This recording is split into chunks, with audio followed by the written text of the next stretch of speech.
किसी घर के बाहर मिकी सिगरेट पीते हुए म्यूजिक सुन रहा होता है। तब अचानक उसका डिस्कमैन बंद हो जाता है।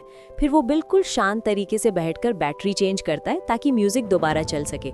फिर वो कैबिन के अंदर चेक करने का सोचता ही है कि तभी उसका दोस्त बेन अचानक बाहर निकलता है और उसे भागने को कहता है। घर के अंदर से अजीब ग्राउलिंग की आवाज़ें आ रही होती हैं। बेन कुछ बुलेट्स फायर करता है और फिर दोनों भाग निकलते हैं।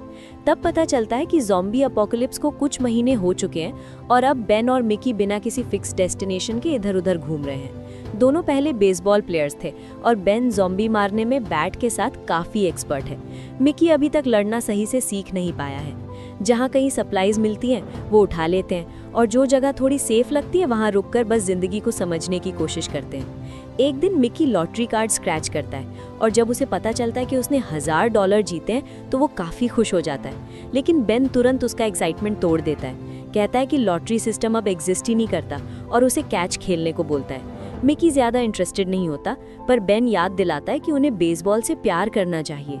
सफ़र जारी रहता है और दोनों जंगल के बीच एक और कैबिन ढूंढ निकालते हैं। बेन पहले अंदर जाकर चेक करता है कि कोई नहीं है, तब जाकर दोनों रिलैक्स करते हैं। घर में कोई काम की चीज़ नहीं मिलती तो बेन डिनर के लिए फिशिंग पर जाने का प्लान बनाता है। मिकी बिल्कुल डल रहता है और बैग से सारी कैंड फिश निकाल लेता है। इस पर बेन उसे आग जलाने को कहता है, लेकिन मिकी हेडफोन्स पहनता है और दूर चल देता है। थोड़ी देर बाद मिकी को कुछ ज़ॉम्बीज़ की लाशें मिलती हैं जो बेन ने मारी होती हैं और वो घबरा जाता है क्योंकि उसे याद आता है कि बेन ने कहा था जंगल में ज़ॉम्बीज़ नहीं होंगे। बेन उसे करेक्ट करता है और बोलता है कि उसने कहा था कम होंगे, जो अब तक सही ही साबित हुआ है। कुछ और माइल्स चलने के बाद उन्हें एक अबैंडन्ड कार मिलती है। बेन डोर खोलता है तो एक ज़ॉम्बी निकल आता है जिसे वो तुरंत हेडशॉट से मार देता है। कार के अंदर बैठते ही बदबू से उसका बुरा हाल हो जाता है। अच्छी बात यह होती है कि कार चल रही होती है तो वो उसी में आगे का सफ़र कंटिन्यू करते हैं। अब रोड्स पर स्मूथ ड्राइव होती है और व्यूज़ भी एंजॉय कर पाते हैं, बस रेडियो काम नहीं करता। एक दोपहर मिकी को अपनी एक्स गर्लफ्रेंड याद आ जाती है और बेन को कन्विंस करता है कि उसके घर चलते हैं। बेन ज़ॉम्बीज़ चेक करता है जबकि मिकी उसकी म्यूज़िक सुनता है और उसकी पैंटीज स्मेल करता है। आखिर में वो पैंटीज और परफ्यूम अपने साथ रख लेता है। गराज में बेन को कुछ यूज़फुल टूल्स और वॉकी टॉकीज़ मिल जाते हैं। मिकी को टूथब्रशेस भी मिल जाते हैं और काफ़ी टाइम बाद दोनों अपने दांत साफ कर पाते हैं। बाद में बेन कार के बैक सीट को मॉडिफाई करके एक ओपन स्पेस बना देता है जिसमें शीट्स और पिलोज डाल देते हैं। मिकी चाहता है कि वो उस घर में ही रुक जाएं, पर बेन मना कर देता है और बहस शुरू हो जाती है। बेन याद दिलाता है कि वो पहले 3 महीने एक घर में फंसे हुए थे, खाना खत्म हो गया था, पहले डॉग फूड खाया और बाद में डॉग को ही। मिकी का फैमिली भी अपोकलिप्स के शुरू में ही मर गया था क्योंकि वो घर में फंसे हुए थे। जब मिकी फिर भी जिद करने लगता है तो बेन गुस्से में चिल्लाता है। सफ़र आगे बढ़ता रहता है और मिकी अक्सर हेडफोन्स लगाकर रियलिटी से भागने की कोशिश करता है। एक फील्ड में भरी हुई गायें देखकर बेन रुक जाता है और उन्हें प्यार से सहलाता है। वो काफ़ी स्वीट होती है और बेन के चेहरे पर स्माइल आ जाती है। कुछ टाइम बाद बेन मिकी से बेसबॉल खेलने के लिए पूछता है, पर मिकी म्यूजिक में इतना लॉस्ट होता है कि सुन ही नहीं पाता। बेन मजाक में पीछे से ज़ॉम्बी बनकर उसे डरा देता है और मिकी बुरी तरह घबरा जाता है। तब बेन उसे समझाता है कि हेडफोन्स एक दिन उसकी जान ले लेंगे। फिर मिकी वॉकी टॉकीज की बैटरीज चेंज करता है और एक बेन को दे देता है ताकि रेंज टेस्ट कर सके। वॉकी टॉकी सही चल रहे होते हैं और मस्ती मजाक के बीच उन्हें अचानक किसी और सर्वाइवर्स का सिग्नल मिल जाता है। वहाँ एनी नाम की औरत और फ्रैंक नाम का आदमी कैंप, ग्रोसरी शॉपिंग और मूवीज़ की बात कर रहे होते हैं। थोड़ा हेजिटेट करने के बाद मिकी उनसे कांटेक्ट करता है और पूछता है कि क्या वो और बेन उनके कैंप में आ सकते हैं, ये प्रॉमिस करते हुए कि वो मेहनत करेंगे। लेकिन उसे बता दिया जाता है कि कैंप फुल है और उसे उन्हें ढूंढने की कोशिश भी नहीं करनी चाहिए। फ्रैंक फ्रीक्वेंसी से दूर रहने को कहकर हैंग अप कर देता है। मिकी मदद के लिए गिड़गिड़ाता रहता है पर कोई रिस्पॉन्स नहीं मिलता। बेन को ज़्यादा फर्क नहीं पड़ता और आखिर मिकी फूट पड़ता है। वो बोलता है कि वो रैंडम जगहों पर सोना, रोज शिकार करना और बेन की बदबू झेलने से थक चुका है। बेन सिर्फ हंस देता है और कहता है कि जब कैंप वाले उन्हें नहीं चाहते तो टेंशन लेने का कोई मतलब नहीं। अगले कुछ दिन मिकी लगातार कैंप से कांटेक्ट करने की कोशिश करता रहता है पर कोई जवाब नहीं आता। बेन उसे एनी का नाम लेते सुन लेता है और समझ जाता है कि मिकी बस एक आवाज़ पर क्रश बना चुका है। वो उसका मजाक उड़ाता है, बोलता है कि मिकी उसे एक्शन मूवीज़ वाली हॉट लड़की इमेजिन करता होगा जबकि असल में शायद वो कोई बुढ़िया हो। मिकी बेन को इंसल्ट करता है कहता है कि अपोकलिप्स में वेट बढ़ाने वाला वो अकेला बंदा है। बेन बुरा नहीं मानता और कहता है कि वैसे भी वो मिकी को जानता ही एक ही आदमी है। थोड़ी देर बाद दोनों एक मोटेल पर रुकते हैं। बेन कार में वेट करता है जबकि मिकी जिद करता है कि रूम्स चेक करने चाहिए। जैसे बेन ने कहा था, एक रूम ज़ॉम्बी से भरा होता है और बेन को ही जाकर उनसे लड़ना पड़ता है, जबकि मिकी हमेशा की तरह छुप जाता है। मिकी कंप्लेन करता है कि वो बिना लड़े भी निकल सकते थे और बेन को हर ज़ॉम्बी मारने की ज़रूरत नहीं।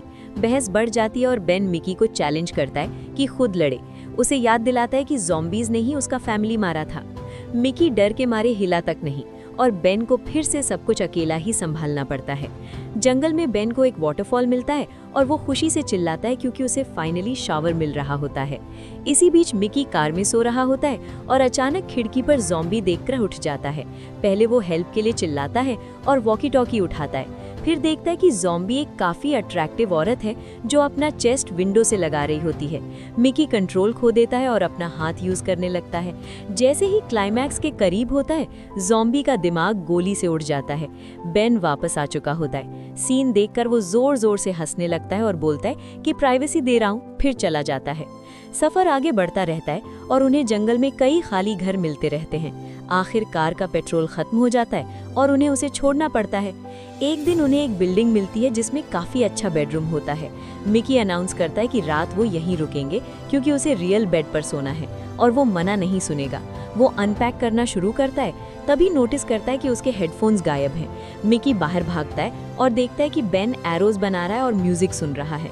जब मिकी अपना डिस्कमैन मांगता है, बेन मना कर देता है। वो कहता है कि अगर मिकी किसी ऐसी जगह पर सोना चाहता है जहां एस्केप का चांस कम हो तो उसे डिस्ट्रैक्ट नहीं होना चाहिए। बेन थक चुका होता है, हमेशा दोनों के लिए लड़ते लड़ते, और वो चाहता है कि मिकी को फाइनली एक वेकअप कॉल मिले। मिकी बच्चों की तरह मुंह बना लेता है और गुस्से में एरोज जमीन पर फेंक देता है। डिनर के टाइम बेन कार वाले ज़ॉम्बी गर्ल सीन पर उसका मजाक उड़ाता है, लेकिन मिकी बिना रिप्लाई दिए बेडरूम चला जाता है। वहां वो एक बार फिर वॉकी टॉकी ट्राई करता है और इस बार एनी जवाब देती है। एनी कहती है कि उससे बात करने पर प्रॉब्लम हो सकती है और कैंप उतना परफेक्ट नहीं है जितना मिकी सोच रहा है। मिकी जिद करता है, कहता है कि पेड़ पर सोने से तो कैंप ही बेटर होगा। वो ये भी बताता है कि वो और बेन असल में दोस्त नहीं थे, बस टीममेट्स थे जब अपोकलिप्स शुरू हुआ। एनी उसे ज्यादा कंप्लेन करने वाला बोलकर कॉल काट देती है। इधर बेन म्यूजिक सुनते हुए ड्रिंक करता है और लिविंग रूम में डांस कर रहा होता है। कुछ अजीब आवाज सुनकर वो चेक करने जाता है और सब क्लियर करने के बाद वापस आता है।